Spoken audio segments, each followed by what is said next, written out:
पूरा मंदिर परिसर भी हम आपको समझाते हैं। पीछे आप मुख्य मंदिर का प्रांगण मेरे देख रहे हैं और इस ओर जो अलग अलग गुफाएं हैं जिनके लिए मान्यता है और ये कहा जाता है कि अगर आपका स्वास्थ्य आपको इजाजत देता है, अगर आप उतनी ऊंची चढ़ाई चढ़ सकते हैं तो आप यहाँ पर भी आकर दर्शन कर सकते हैं। जिसमें आपको जहाँ पर अगस्त्य मुनि ने तपस्या की थी वो गुफा है। दूसरी गुफा जो स्थापित है वहाँ पर वीर ब्रह्मम गारू, जहाँ पर उन्होंने काल के बारे में भविष्यवाणियां अपनी सारी लिखी थी।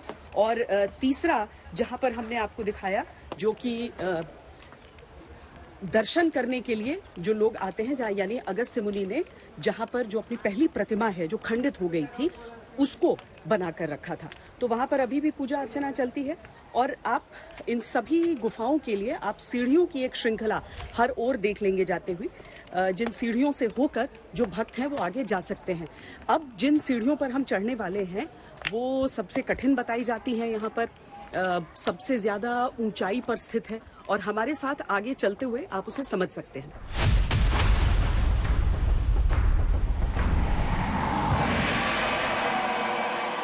यागंती उमा महेश्वर मंदिर शिव पार्वती को समर्पित है और सबसे बड़ी बात ये कि भगवान की ये मूर्ति एक ही पत्थर से बनी है।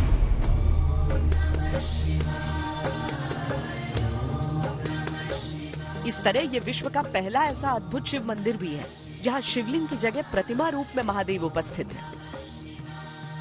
ఈ యాగంటి క్షేత్రంలో ఉమామహేశ్వర స్వాముల వారు సతీ సమేతంగా స్వయంభూగా వెలిశారు.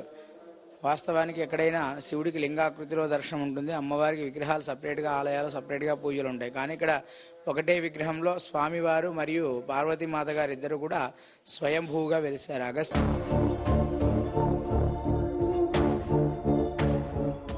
पूरे मंदिर परिसर में चारों ओर गुफाओं का एक जाल सा है जिसमें 3 बेहद महत्वपूर्ण है। पहला वो जहां अगस्त्य मुनि ने तपस्या की, दूसरा वो जहां पुत्तुलुरी वीर ब्रह्मेंद्र स्वामी वारू ने काल ज्ञानम में भविष्यवाणियां लिखी,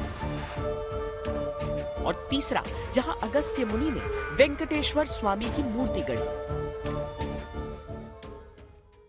ये अगस्त्य महामुनि का तपस्या क्षेत्र है और वो यहाँ पर वेंकटेश्वर स्वामी की मूर्ति बना रहे थे स्वयं। बाकी मूर्ति तो अच्छी बन रही थी, लेकिन बार बार कहते हैं कि उनके जो दाएं पैर का अंगूठा है वो खंडित हो जा रहा था। अब मान्यताओं के अनुसार खंडित मूर्तियों की पूजा हो नहीं सकती है। बहुत परेशान हो रहे थे इसीलिए अगस्त्य महामुनि। इसके बाद उन्होंने दूसरी गुफा में बैठकर वहां पर तपस्या, वहां पर ध्यान प्रारंभ किया।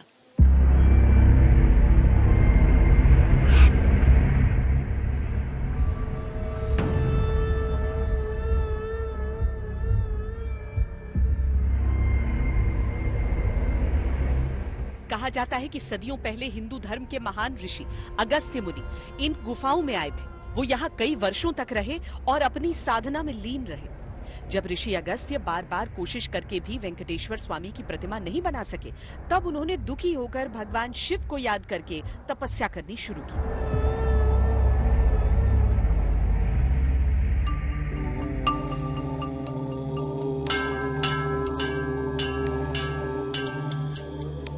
ऐसा माना जाता है कि आज मंदिर में जो मुख्य प्रतिमा उमा महेश्वर की लगी है वो उसी काल की है और लगातार बढ़ते जा रहे नंदी भी उन्होंने ही स्थापित किए थे।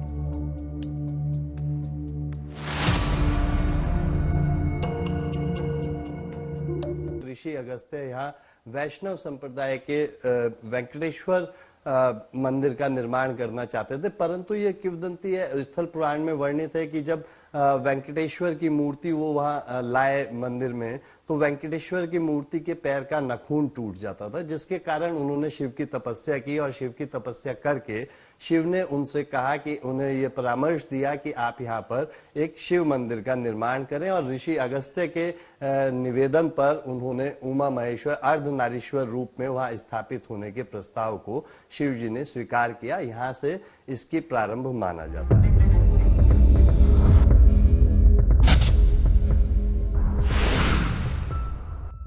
समय बीता और 15वीं शताब्दी में विजयनगर साम्राज्य के राजा हरिहर बुक्का ने मंदिर को विधिवत रूप से बनवाया और उसी का रूप आज दुनिया के सामने है।